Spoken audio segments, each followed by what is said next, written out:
Blackstone Audiobooks presents Socialism by Ludwig von Mises, translated by J. Kahan. The foreword by F. A. Hayek. When socialism first appeared in 1922, its impact was profound.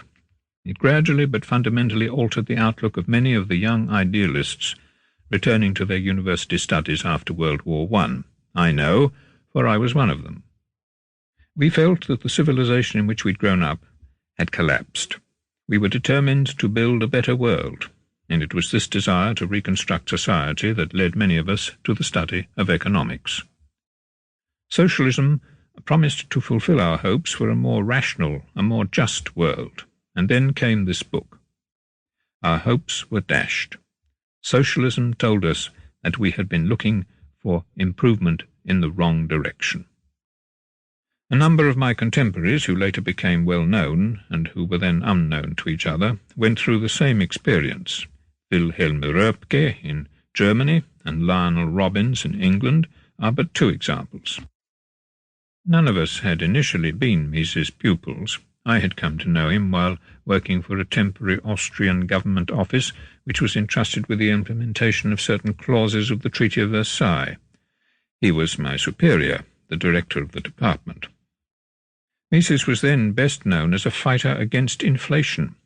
He'd gained the ear of the government, and from another position as financial adviser to the Vienna Chamber of Commerce was immensely busy urging the government to take the only path by which a complete collapse of the currency could still be prevented. During the first 8 months I served under him, my nominal salary rose to 200 times the initial amount.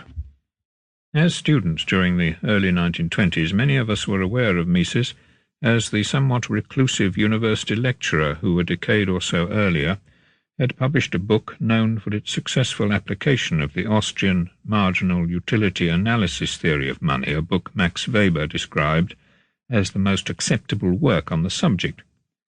It was his Theorie des Geldes und der Umlaufmittel, published in 1912, translated into English as The Theory of Money and Credit, published in 1981. Perhaps we ought to have known that in 1919 he had also published a thoughtful and far-seeing study on the wider aspects of social philosophy concerning the nation, the state, and the economy. It never became widely known, however, and I discovered it only when I was his subordinate at the government office in Vienna. Sample complete. Ready to continue?